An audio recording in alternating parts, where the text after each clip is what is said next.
to our Ask the Expert panel. This is the culmination of our career week. I'm really excited to have these professionals with us today.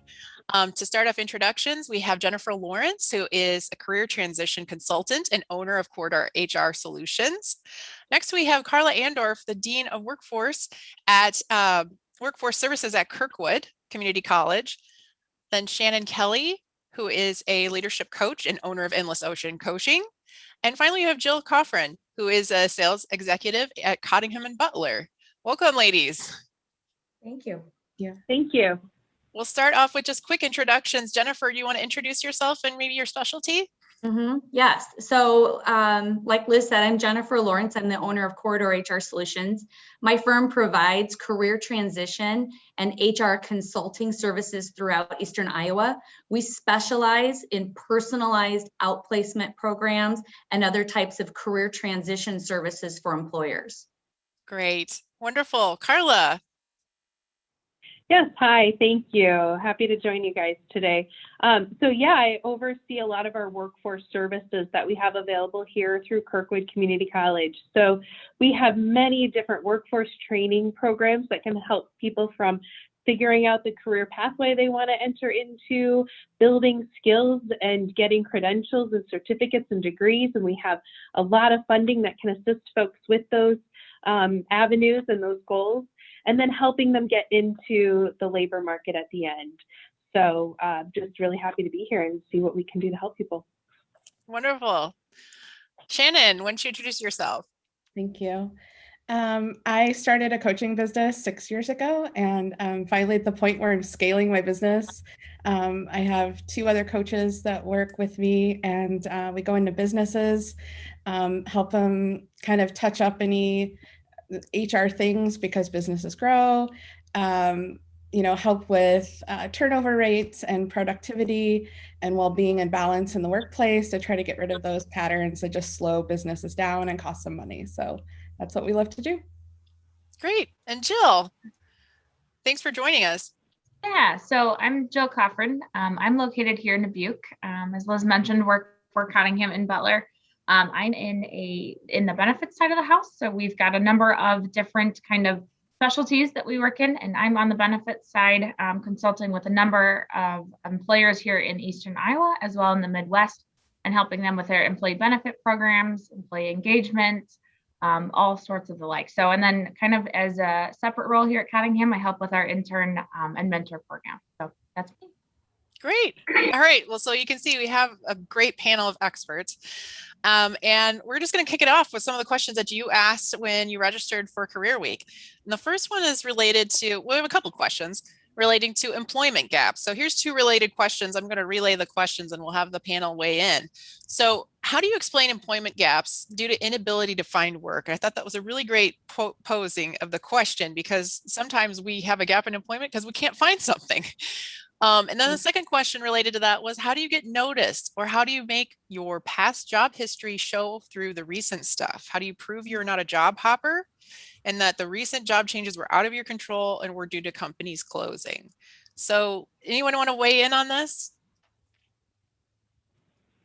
Throw it out to Shannon. Shannon's waving her hand. All right, go ahead, Shannon. So polite, I know. Well, I think the gaps are interesting because if you can show that the gap was an opportunity to explore where you would fit best and how you use that to apply to places in which you would be an asset to someone, it can be helpful. Like you didn't just choose the very next thing if you didn't have to. And that can be really good. And I think the job hopper thing, especially when you're younger, like I had tons of jobs that didn't fit me at all. It was terrifying and painful. And then when I found out what I was really good at, I stuck with it. But when you're figuring out who you are, sometimes you go through different jobs. So, yeah. Mm-hmm. Yeah, I would just add too that we do see that with individuals.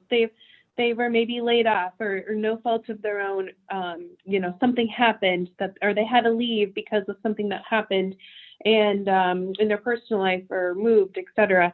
So we do see that a lot. And, just being really upfront and honest with what happened.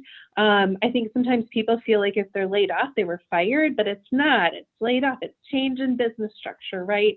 And so to make sure you tell that to yourself. And just really, if you can show and highlight as you're, that during this time off, I like how you said that, Shannon, like trying to kind of find yourself and make sure you're making the move to the right company next, right, into the right position. Like, what are you doing to kind of hone your skills, keep your skills fresh? Have you attended any conferences or trainings? And those are all things that really show like you're really active and engaged in that industry or that field that you want to get back into, or just your skills, keeping those up. And that can really help you too. And if you're still really struggling, our programs, we have some programs that can help just make sure that, hey, everything that looks good, there isn't anything preventing you, right? There isn't some little thing on your resume that's holding you up. And we have programs where we can do like on-the-job training and help connect you with internships. Even as an adult, we connect individuals into internships to kind of it helps you broaden your network of people that and get your foot in the door potentially at a company. And so those are all things that we'd love to help you with here through Kirkwood. Jennifer's thinking. Well, I would agree with everything they said. I would also, I'm going to say a couple of words, probably a lot through this, but anticipate that there may be some employers who might look at that and see that as a problem. And so I think it's important for job seekers to anticipate. They may talk with a hiring manager or a recruiter who says, you've had a lot of gaps here. What is that all about? So I think it's important to give some thought to how do I answer that? And so I really like answers like, I'm really flexible, I'm really adaptable, I really do get along well with people, because they might be thinking, well, maybe you had a lot of jobs because you aren't flexible or you don't get along well with people. So think about some of the specific successes around flexibility, adaptability, and getting along well with people, and just anticipate those and be prepared to answer those questions in case you do come across a recruiter or a hiring manager who has some concerns with gaps or lots of jobs. That sounds good.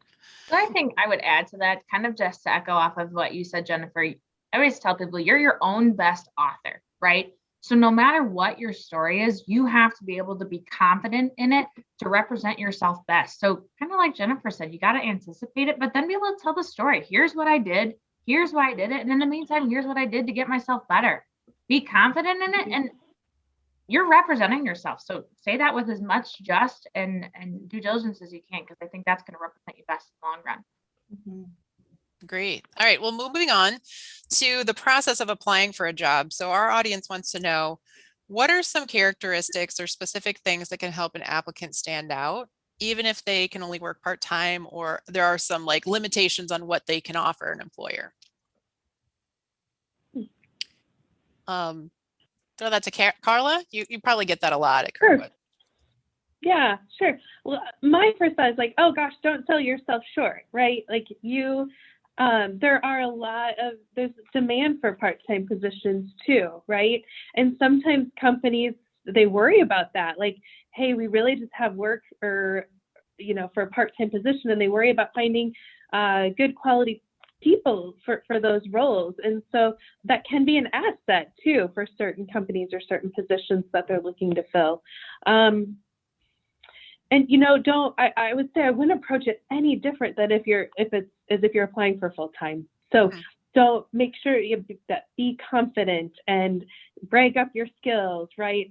And just to focus in on how you're going to be the best fit for that position. And but of course, like the key skills and occupational skills that you may be bringing to that role. And I really wouldn't approach it any different than as if you're applying for something that's more full-time, or you feel that you're somehow limited in any way. Don't put that lens in front of your eyes as you're approaching that job. Like you're enough in what you're going to bring in. If you bring confidence and can really share your skills and abilities, that's what's going to help you stand out to hopefully get that position. Anyone else on standing out? Again, I would agree with Carla. I think it doesn't matter if you're full-time or part-time, part-time job seeker, be prepared, anticipate. And one thing I was just thinking of is we work with a lot of folks who might be able to retire from their company, but they might be looking for part-time work. And so I think they have to anticipate and be prepared for somebody looking at their resume and saying, well, you've been working full-time for 20 years. Why do you want a part-time job? And so again, I think you just have to be prepared and anticipate what they're going to ask questions about your motivational fit, your motivational reason for applying for part-time work if you have never worked in part-time work. We have another great general question. How can I write an awesome cover letter? Not everyone, okay, we always say this, and I think it bears repeating, job seekers are not professional job seekers. And not everyone has the same level of communication skills. Some people are more suited to physical work or just aren't good at the writing process. So they really do need a lot of help with the cover letter, the resume, or some of the standard things that have to happen. What are some good ways to write an awesome cover letter? Is there a method to the madness? I can start on that one. I firmly believe in the power of 3. I feel like that's a magic number. I always tell people when you're talking about putting stuff on your resume and on your cover letter or even interviewing, when you get out of that, whatever it is, cover letter, interview, what's the 3 things that you want to make sure that that person's aware of about you? Whatever those 3 things are, and focus on that, highlight that, be diligent and think strategically on how those 3 things are going to be thinking about you. As much as you probably have 2,700 things that are amazing about you, what 3 things do you want somebody to remember? Not your 3 favorite things about you, but what do you want somebody to remember about you? Because it's super easy to say, oh my gosh, I love all of these things about me. What matters to somebody? And that is going to vary differently on who you're applying with and what the job is you're applying with. I always tell people when you're applying for a job, there's not a one size fits all. And if you're going for that measure, maybe you need to reevaluate because each person's going to want something different. So that would be my magic of 3, the lucky 3 is what I always call it. That's cool. Anyone else? I would say, so I believe like in the job process and the people I've worked with, it's about making sure that who they are and their values and who they are and their energy and what they have the capacity to do, whether they have shown it or not, if they know how to mirror that back. And the letter should match the person that comes into the interview, and it should try to find some alignment with the company's values and how your values are similar, so that you are really identifying that you're moving in the same direction as they want to go. Because some of the things that happen that isn't fun in work places is they're not going in the same direction. They don't have the same, they're not all moving in the same way. And so you don't want someone rowing the opposite direction. And if they can see that on paper, they're going to feel, because when people feel things, then they take action. And so you want them to feel who you are so that you can make that difference. And sometimes it's maybe having other people read it. Do you feel me in this letter? And they will be honest with you. And that reflection will also build your confidence, I think, too. So templates aren't necessarily a good fit for a cover letter, is what you're saying. Jennifer, do you have thoughts? I would just add that some people will tell you that cover letters don't get read or cover letters don't matter. And after working in HR for 20 years, I can tell you that I think the answer is it depends. There are some recruiters who will read it. There are some hiring managers who will read it. There were some who won't read it. But I do think it can be a very concise way to include something important to the reader that you were not able to put in the valuable real estate of your resume. Because remember, a resume is not a biography, right? So you can use the cover letter as a way to take those 3 really crucial things and say, this is how they match what you're looking for. So I just wanted to add that.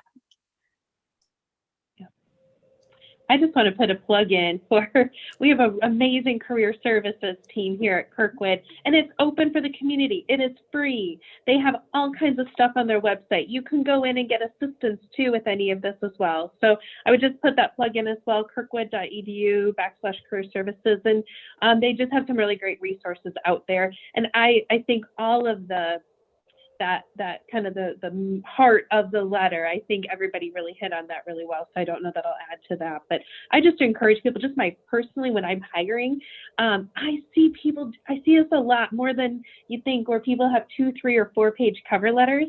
And because I think they're just trying to put so much in there. And so I just really encourage people to that's just a little technical piece. Keep it at a page is my opinion. And make sure you have a little white space on there. So yeah. It almost feels like the cover letter could also be your talking points for your interview potentially. Mm-hmm. Okay. All right. So this is a good segue into maybe a stickier subject. I've heard it from career seekers at Corridor Careers, and we have a large community of older workers in our area.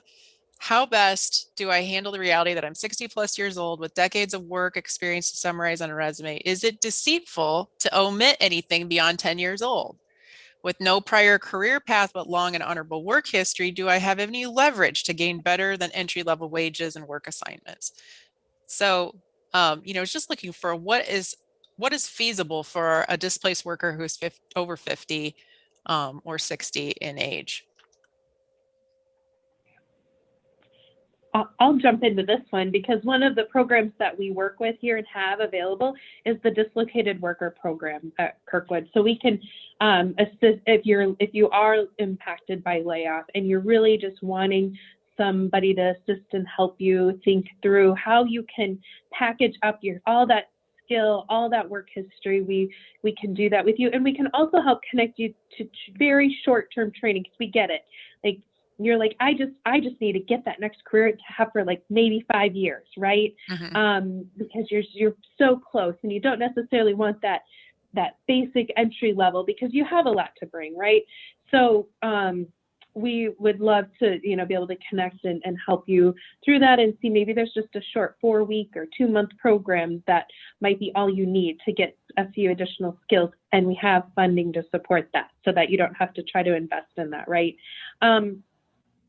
And just to kind of answer some of those questions is yeah, it is totally fine to just have 10 years. And I actually encourage people, if you do have like 30 or 40 years of work history, you really don't want to put it all on there, and you're not being deceitful. And I kind of think the rule of thumb is 10 years for sure. Like, you want to have that 10 years on there, maybe 15 if it's really relevant. So no, that is totally fine. And I think you can, if you have, I can't remember if it was this question or another one, but maybe if you have some recent work history that's not as relevant, but some that was from 7, 8, 9 years ago that's more relevant, spend more real estate on that, right? And you don't need to spend as much time talking about maybe some stuff that's more recent that isn't as relevant, or vice versa. Maybe the recent stuff's really relevant, but something from 8 or 9 years ago isn't as relevant. And so you decide. That resume is yours, and you decide how to use it. Yeah, I would agree with everything Carla said. I don't think every single position has to be listed on a resume, especially if someone's got, more than 25 years of work experience. I don't think so. Summarize the successes, and again, you don't have to list everything. One thing I would add is that we have seen some job seekers say, I'd really love to go work in another industry. I used to work in this industry many, many years ago, and I think it would be really relevant for me to include that. And so there are ways that you can still do that and bring that forward. But again, I'm always going to come back to the power of networking, the power of telling your story, and making sure that you're using your valuable real estate as a way to not tell your biography, but open the door just enough to get the conversation going. Shannon, you want to weigh in on that? All I was going to say is I work really hard on belief systems and how that then comes out in voice. And so, I've had clients who are like, well, I have gray hair, so I'm never going to be able to get another job in this industry. And I'm like, well, we could fix that for one thing. But, it's just, we have these beliefs, and if we don't really think we're going to get it, it's going to come off as some insecurity. And insecurity sometimes is from other people is taken as maybe not truthful or maybe not engaged enough. So I would do a powerhouse of talking to yourself in the mirror about like how amazing you are. And if this isn't the right position, the right one will come along. You don't want to get put in a position that's not right for you. And all of those things that can really help build you up and make you more able to handle, not being chosen and then being chosen and get you through the process of that. Because everybody goes through that process, no matter, what they're being, what their job is that they're looking for. So. One thing that I see that comes up with job seekers a little bit sometimes, maybe an older worker may select an email address that potentially has their birth date in it. That comes up often. So don't give yourself away in your email address or some of your information. You don't need to tell that information to an employer. It's none of their business. Your business is explaining, what you're going to bring to the table and for them to decide if you're a good fit for them. So don't make it easy for someone to discriminate against you because you just fell into this trap of like announcing to everyone what your age is or something like that. Exactly. If I can just add to that, well, first of all, I want to say, Shannon, should call you every morning. Like, you would be great, I think, every morning to give like a rah. I loved it. And that's so true. It is so hard. It's really, really hard work. And you have to really keep that positivity going. But the thing for people, I think sometimes we tee it up this way a lot for people, is the resume is to get you the interview. That's the job of the resume. The job of the resume is to get you that interview. Don't put when you graduated high school. Maybe you don't need to put when you graduated from college. You can just put your degree, right? At some point when you have a lot of history or experience, I should say. And so just to make sure to focus on that, resume is to get you that job interview, and then you can get in there and you can really sell yourself, right? And get that job. All right. Okay, let's shift gears about that college requirement. So we got two questions on both sides of this. And again, it plays to, I think, what you were talking about, Shannon, that level of insecurity that every job seeker has. So we have college educated job seekers who are insecure, and we have job seekers who don't have a college degree that are insecure. Question was, why do so many jobs have college requirements when I feel experience is a more accurate way of measuring skills? And then after years of low-level jobs that have nothing to do with my English major, is there a way to get into a field that uses my major when my tech skills are so behind I don't even know where to begin? So, Jill, I was going to pick on you for this one. You want to respond to that sticky college requirement? Yeah. So at Cottingham and Butler, we have a company motto being that we hire lifelong learners. And since I've been here, that has really stuck with me because I come from, a family that my mom went to college, my dad didn't. And to be honest, I think my dad's one of the smartest people I've ever met. And so I think sometimes people get stuck in this, I have to have X degree and X amount of years in college and all of this stuff, kind of like you had talked about, Shannon, all these preconceived, like I got to do all this stuff, right? And when this motto came to me, it's more about how do I educate myself on different things? Is that a degree? Maybe it is. For some people, a degree is education, that's how they're getting that. Maybe it's through other work experiences. Maybe it's through part-time jobs. Maybe it's through internships. There's so many things you can do. And I think you could even explore just what Kirkwood has to offer. Start there with all the different programs they have to offer, right? Not everything's a 2 or 4 year degree. There's an abundance of options. So I always tell people, be open to learning, be open to different options and avenues of that learning, whatever it may be. And if you're a person that, hey, college isn't for you, then you've got to prove what is.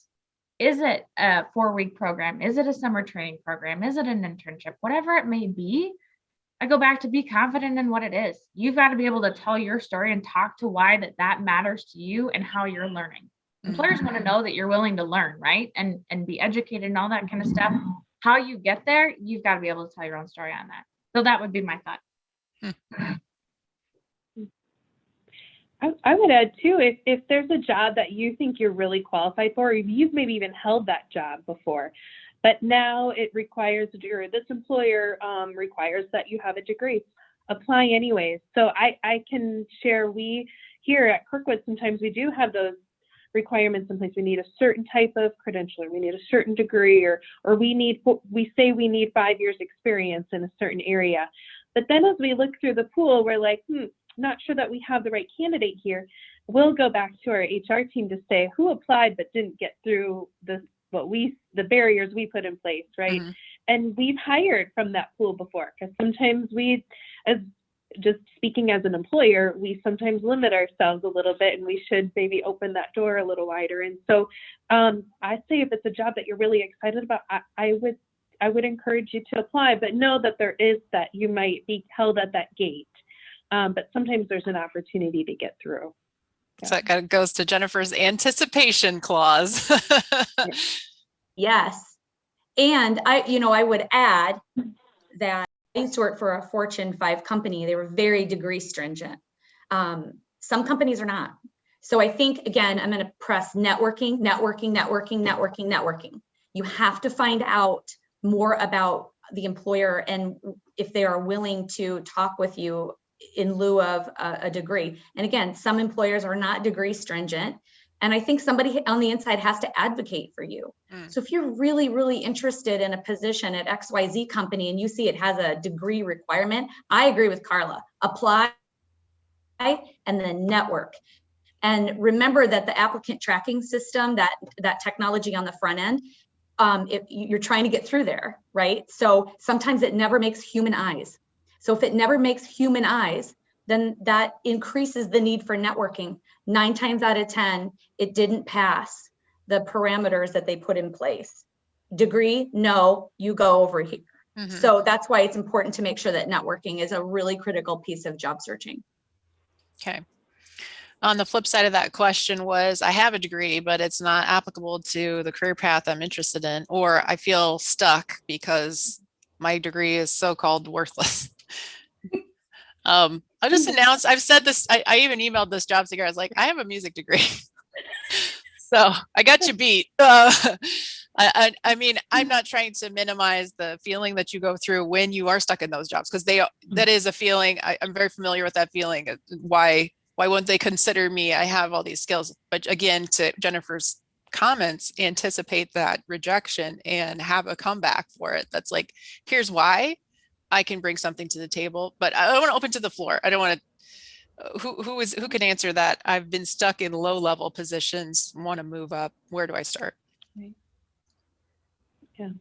Well, I work with I'll jump in. Oh, go ahead. You go. I work with a lot of women, and we're like trying to counter that gender equality patterns that we are like, so like, it's just, in us. And so it's always like, women sometimes won't apply for jobs that they don't quite have everything that they're asking for, and they don't do it, but men will totally do it. And like even have less skills, and they're like perfectly fine with it. So all of these patterns, if we can recognize these patterns and be like, you know what, I completed my degree. I can complete things. How wonderful is that? I have the capacity to learn. It's a beautiful thing. I'm really interested in this, and what would it take? What would it take for me to learn everything that's needed for this role as fast as possible, so I could be just as amazing as someone who has this, because I think drive is a huge thing with people right now, because businesses, there's a lot of uncertainty, and they need people who are willing to help build their business so it's strong and it doesn't, fall apart in the middle of, pandemic times. And anything you can do to sell who you are is good, because people can learn things, but if they're the right fit, you can learn practically anything. There's people who are really good at learning stuff. So that would be my thoughts. Go ahead, Carla. Yeah, that's good. I would add to that too, and just that was good. And of course, Kirkwood is here. We have a ton of programs. I think people think of us as maybe 2-year degrees, but we do a ton of training on just basic technology skills, very specific technology that might help you get your foot in the door into a certain area that you want to work in, and very short term, couple weeks, to 2, 3, 4 weeks to a couple months to, of course, 1 year, 2 year degrees. But and funding to pay for those too for a lot of populations in our area. So be sure to, and I can share that maybe at the end, my contact info, people can reach out. But a thought I have too for this person or people that are in this situation is make sure that you really sit down and take time to figure out, like, where do you want to go? What is your plan? And make a plan of action then on how you're going to get there. And the other thing too that I think others hit on is the not selling yourself short, and especially in the Midwest. We don't tend to brag, but we do kind of have to do that a bit when you do an interview. You have to brag a little, or on your resume, not lie, of course, but we have to. For us, it can feel like bragging, and so don't be afraid to do that. And even if you've had low level, what you feel like are low level or entry level positions for the last few years, there's a lot of skill that I'm sure you use. Those positions can sometimes be the most difficult, where you're dealing with a lot of really difficult things that are happening in the company. And so make sure you're really capturing that and not selling yourself short. Yeah, those are great comments. That brings us to a question about interviews. So what is the top thing recruiters look for in an interview? Now, of course, interviews in pandemic times have looked a little differently than previously, but I'm guessing that some of the things are the same. Does anyone want to jump on that? Start with that one. I think about, you talked about a little bit, Jennifer, on when you get to the interview, you've now got through that. I have met the certain requirements. Now it's time for me to tell my story. I always tell folks, think about are the things that are not on your resume. Because at that point, somebody's already read your resume. They've read your cover letter. You got in. If you're going to go through your resume, you're out, because we've already done all that, right? So what are interesting things that make you who you are? I think about myself. I was a volunteer firefighter for 5 years. I was an exchange student in Spain for 6 months. None of those two things would line up on a resume. Nobody would care, right? But those experiences, work experiences, things that I did, those matter to people because I can make a difference in my job because of what those experiences are. So if you're just going to read through your resume and talk, here's what I did, here's the tech skills, you're missing the whole bucket. Talk about you, as Carla said, you got to brag about yourself. What are things that don't have a spot on your resume that you can bring to light that show who you are and who you would be as an employee that maybe don't check a box on a resume or cover letter? Again, just tell your story. I think sometimes this is the place where people are the least prepared and they don't think to put as much effort into this. So they might spend a lot of time and have 8 different people look at their resume, which is good. That's super important. And then they get the interview and they just kind of go into it. And it takes a lot of prep. And I think that's something people don't sometimes think through, because I think, Liz, you said, like, you're not doing this full time, right? And so and I just think prepare is the best way to be ready for an interview. And just Google STAR interview questions, and you'll see all kinds of stuff out there. And I always recommend to find 10 or 15 common interview questions that you think you might get asked, few that are industry specific for sure if you can, and then type out your answers, and then in the mirror, I think Shannon talked about that, go to the mirror. And in the mirror, practice those questions over and over. Have your a spouse, a friend, family member sit down and ask you the questions, and then have them be honest. Like, oh, you have this nervous tick where you play with your pen or something weird like that. I know that it's maybe a little bit off topic from the question, but I think for interview, if you really prepare and put the time in, you're going to do really well. And that's an area that I think people don't think about putting that time in. So that would be my advice for folks, for sure. Mm-hmm. And just a quick pitch, of course, Career Services probably has some mock interview tools there. You can set something up, but I do know the library also has some tools there. Mm-hmm. So if you are, you can, if you don't feel comfortable enough to go to Kirkwood, you could go to the library. Mm-hmm. Iowa Works obviously has some mock interview sessions you can sign up for. So there are resources to help you through this process if you don't have a person at home that you could run this by. Mm-hmm. Yep. Anyone else want to talk about interviews? Shannon? Yeah. Oh, the only other thing I'll just say real quick is you could even reach out to the company and friend the HR person on LinkedIn and be like, I love your company so much. Like, do you have any advice for a future interview with your company for someone who is just seeking to, have development so that, and be ready? And they likely will answer you, because heartfelt requests are often answered. And because people want to help people, it's a natural thing for humans. So, don't be afraid to ask for help for those around you or even those within our community. So. Good point. All right, this brings us to our last question. This has been a really great panel. It's a big one though. How do I gain experience with no experience? How do I go about changing careers, especially after having a gap in employment? So again, there are a lot of people that went through this past year that had gaps. So I feel like there's going to be some shifts in the industries about willingness to accept those gaps. Again, you have to anticipate, but how do you get that experience with no experience? So Carla, you talked about internships at the adult level. I've done those before. It was interesting. Yeah. What are some other ways? I mean, that sounds scary to me as an adult. I have lots of ideas here. Yeah. So again, through our some of our workforce programs that we have, which we serve a lot of dislocated workers, laid off workers, adults that are like in that low level, entry level, and like really trying to break into the next that next level, that next really move into more of their career. We work with company, like we would meet with you one-on-one, help you set up that job plan that is so important to figure out where is it that you want to end up. And then if it's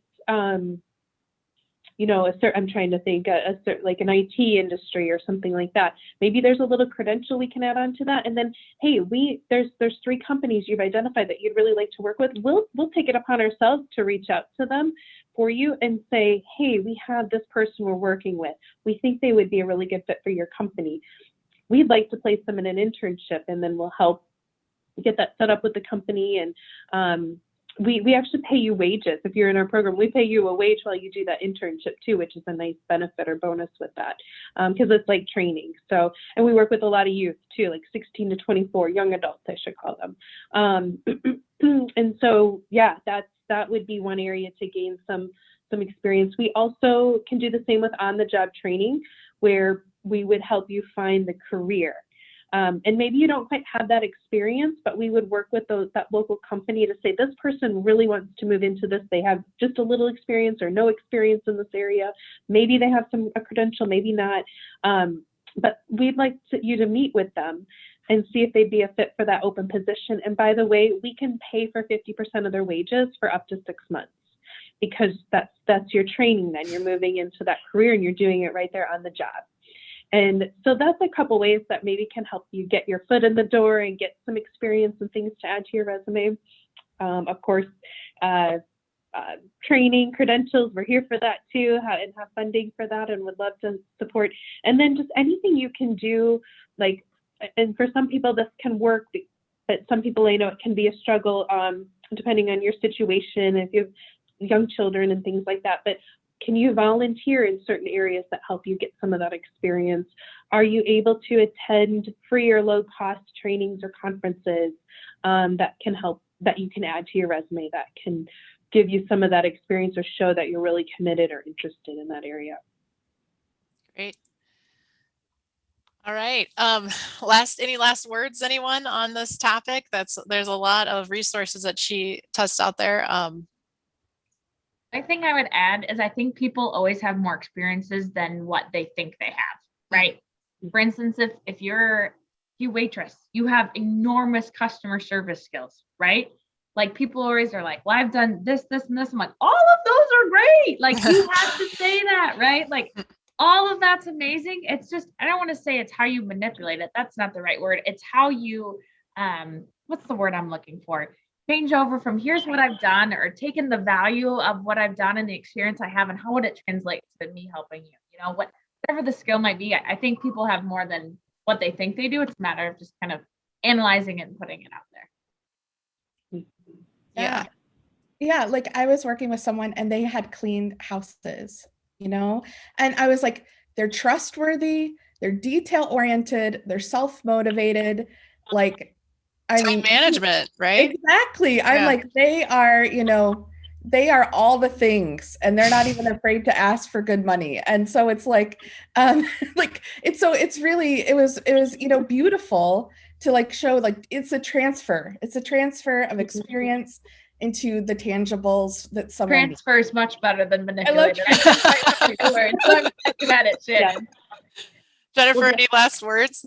Yeah, I was just going to say, don't forget, soft skills. So we're talking a lot these days in the HR world about upskilling, right? About getting additional skills, about reskilling. There's a lot of resources out there, so many great resources through Kirkwood and through other programs, but you can't discount your soft skills. A lot of that you can't teach. If you're naturally curious, if you're really approachable, if you're great with detail, if you're a really organized person. Those are transferable skills, and those transfer into a lot of jobs in a lot of industries. So don't discount those. They're really important. Or being friendly. Yes. Yeah. All right. Well, thank you so much. All of these experts' information, their LinkedIn will be below the video, so you guys can connect with them. If you have any questions, feel free to reach out in the live chat that's available to you. But thanks you so much for joining us, ladies, about this very important topic of answering questions job seekers have in the moment, and especially during pandemic. So appreciate your time, and thanks for joining us at a Career Week. Thank you. Thanks, everyone. Thank you. Thank you.